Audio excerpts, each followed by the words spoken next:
Okay, so stage 2, as it says, drawing out initial shapes. So I start with a head, and stop thinking of it as your head. Okay, it's not going to look like you. Well, it will, hopefully. We'll know it's you, but it's not your head as we know it. So, yeah, I didn't realise that I would be then adding a narration to this, but your shoulders in the curved surface, if you've got your head looking closer, you'll see come out of the side of your face, your head.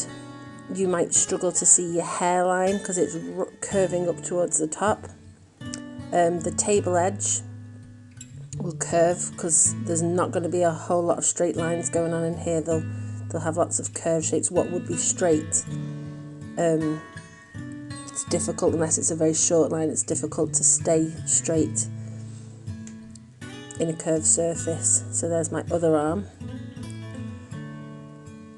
And at the moment you see I'm working in ghost lines, nice and light. It's a 4B pencil. I'll end up doing my number 10 tones with that, but at the moment I'm pressing on hard enough that you can see, but light enough that they can rub out. And the clock details the numbers around the clock. So let's see now for the facial features. Oh yeah, not for the faint-hearted. The clock details around the edge, that really helps me. So as I'm looking at where the face, like how large the head is in the image, I can see that right just past the 12, the line that comes down from the 12, where's this eye situated, it lines up with the number 10. It just helps for basic guidelines. So here we go. Due to the curved surface, your eyes will not look at the audience.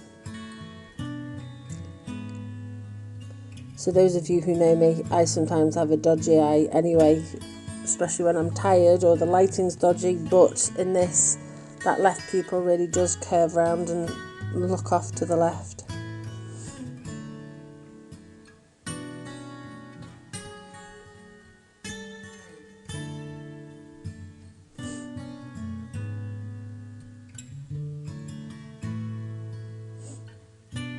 Okay, so I'm drawing this in my dining room, and that's the little desk that's next to me. I'm sitting at like an L-shaped desk. There's the sewing machine that I've been using. But again, looking at things that are further away from us might just end up becoming blocks of shape, as blocks of tone.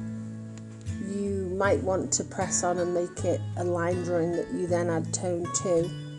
I wanted to have it more of a tonal drawing, not so much, like not heavy on the line. But in the end, the main idea from this drawing is for you to look at the distortion that is captured within that reflective surface. Otherwise we would have just drawn from mirrors.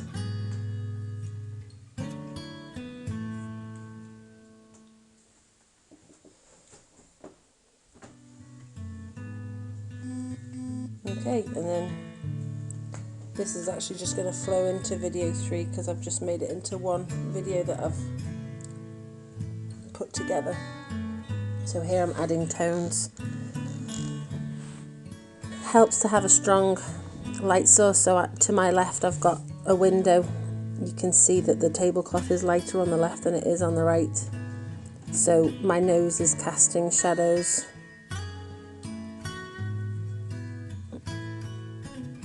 It says, if you can't see it, drawing the bags. Oh yeah, lack of sleep bags. I'm tired. Don't know about you, but my body clock is wrecked during lockdown. I'm going to bed too late and it's hard to get up in the morning. Okay, so really pressing on. Remember back to our portrait class or lessons before we left school. We want the emphasis to be like the darkest parts would be in the centre of the eye with the pupil, but also allowing little cheeky highlights so the eyes come alive. The nostrils, now I can't see my right nostril as I look at this, but I can just about make out the left nostril. but the line between our lips, that blender I'm using, we have some in school in the store cupboard, but before I had one of those at home, and I mean for years and years, I just roll up a stump of loo roll, DCC, and smudge with that. And the reason is number one, it doesn't have the grease on your fingertips, not that I've got greasy fingertips, thank you, or sweat or whatever. Remember when we were using charcoal, how I used to get you to wipe your fingers, but it just stops your hands getting dirty, and sometimes a bit frictiony when it can get a little bit sore if you're rubbing paper. So the rolled up loo roll in a pad really helps smooth out the skin texture. What's nice about the blending sticks is that they do have a tip to them like a pencil, so it can help you get into smaller places. But again, if you fold your paper properly, you can get creases and edges that'll give you that.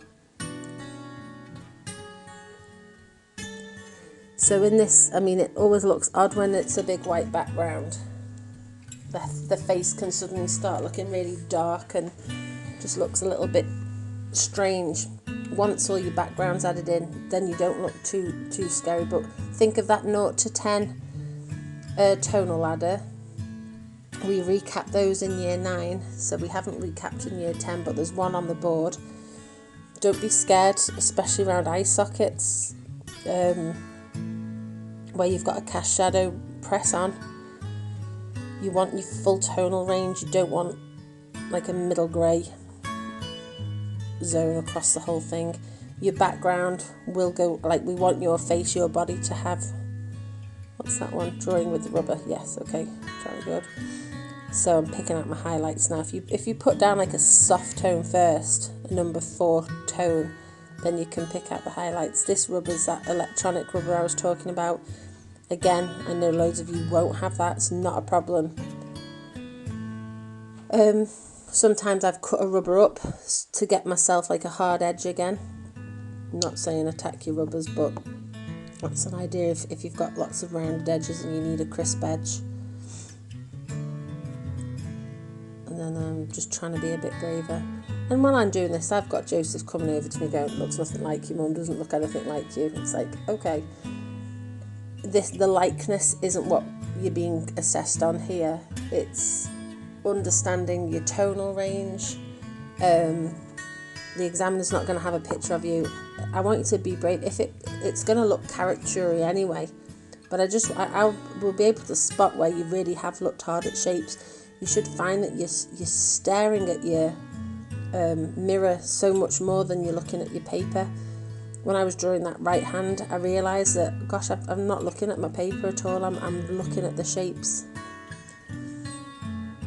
So here, with the darkest part of the portrait being my shirt, because it's like a very dark blue shirt, I really, really needed to get stuck in with the heavier tones there. I should was that quick in real life to colour in. That'd be sweet. And then that's just to soften the texture, and then allowing my pencil at its blackest to put in some creases to show the texture of the fabric. And then here, I'm realising I'm just going to drag all that dark tone all over the place and make a mess. So I'm using a piece of fabric. It could have been a piece of paper, I just didn't have a plain piece of paper, or I didn't have a scrap piece of paper around, but I did have the fabric, so just to rest your hand on it.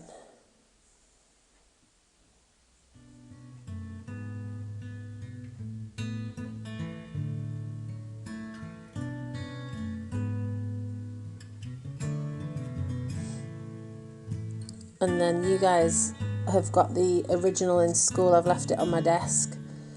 I didn't actually film, and I haven't finished it because I was too busy. I just didn't have enough time to finish it. But you'll get an idea of how the background tones will work. Finishing off the hair, how it curves off into the distance. So hopefully you'll get a good feel for that. And then I used my electronic rubber to pick out the little pattern I'd got on my shirt. you'll see that in the original one as opposed to on here. So be brave, try not to moan too much, and see how you get on with this.